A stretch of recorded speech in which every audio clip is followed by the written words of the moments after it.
Quand j'observe la politique de l'Occident, de l'OTAN, face au terrorisme, je suis ahuri, je suis étonné. L'Occident, les États-Unis et leurs dirigeants sont à la base de la création d'Al-Qaïda. Ils ont créé Al-Qaïda, pourquoi? C'était pour combattre l'Union soviétique dont les troupes étaient en Afghanistan. Ben Laden, c'est leur homme. Voilà. Mais après, Ben Laden s'est retourné contre eux. Parce que Ben Laden ne voulait pas que les Américains, ceux-là qu'ils considèrent comme des cafres, aient leurs troupes dans les pays arabo-musulmans et particulièrement en Arabie Saoudite. Le pays dont il est un national. Attends.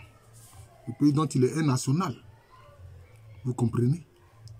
Mais aujourd'hui, quelle est leur attitude vis-à-vis du Qatar?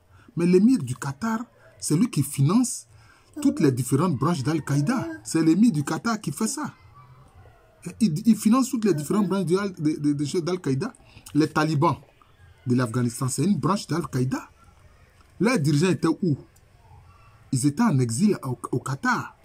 Et quand leurs troupes, les troupes des talibans ont pu faire quitter les armées américaines de l'Afghanistan, tranquillement, l'émir du Qatar a affrété un avion pour faire retourner ses dirigeants des talibans pour aller diriger l'Afghanistan. Mais pourtant, ces mêmes occidentaux, ils ouvrent la porte partout à l'émir du Qatar, qui est un financier d'Al-Qaïda, on le sait. D'ailleurs, cette opération contre le guide de la Jamaïria,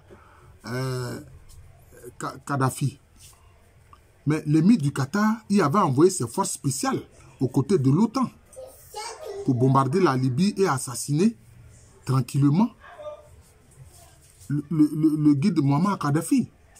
C'est ce qui s'est passé. Vous comprenez? Et on leur ouvre les portes.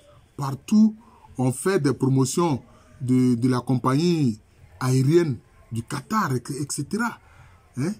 On voit les publicités du Qatar dans les stades en Europe. Dans la Champions League, etc. Alors qu'eux-mêmes, ils savent que l'émir du Qatar, il finance Al-Qaïda. Il est la tête pensante d'Al-Qaïda.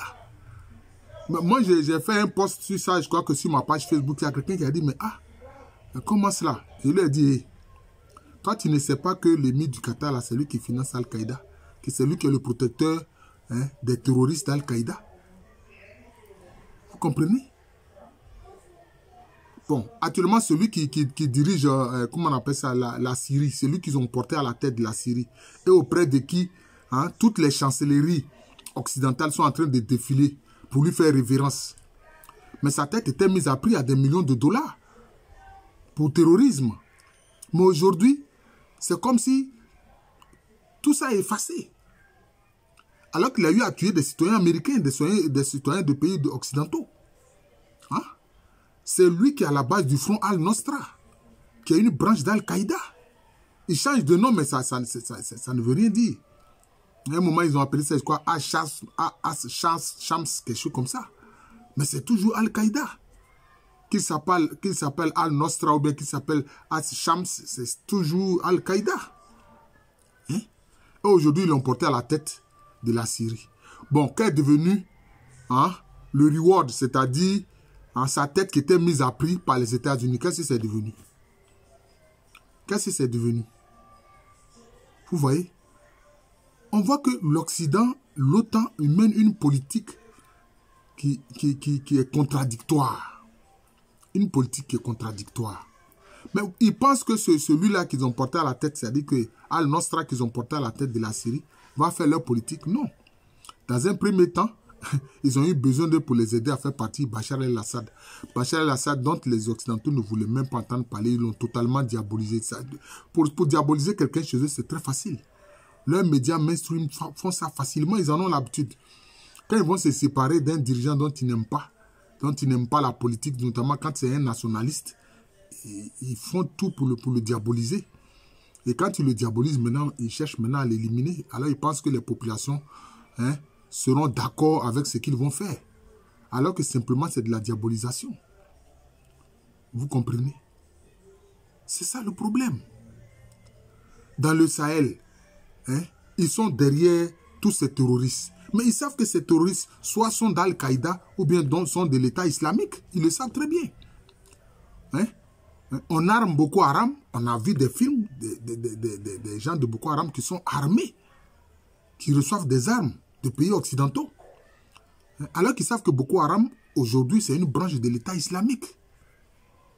C'est une branche de l'État islamique. Comment on peut nourrir autant la bête? Comment on peut nourrir autant la bête? Mais eux, ils croient que ces groupes terroristes qui financent, ils vont échapper à leurs actions. Non. Non. L'esprit du mal, c'est l'esprit du mal. L'esprit du mal, c'est l'esprit du mal. Ils feront des attentats. Il faut s'y attendre. Ils feront des attentats.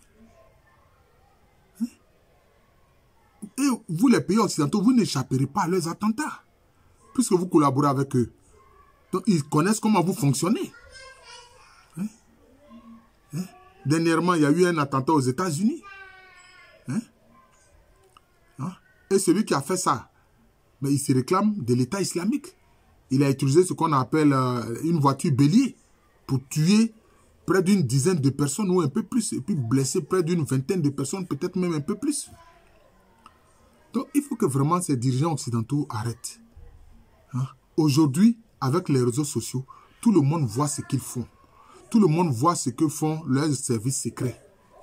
Donc, ils ne peuvent plus cacher quoi que ce soit. Donc, il est temps d'avoir une politique cohérente. Voilà, il faut avoir une politique cohérente. Il faut avoir une diplomatie cohérente. Et non pas être prétendument quelqu'un qui lutte contre le terrorisme et puis en même temps être un terroriste qui soutient d'autres terroristes. Voilà.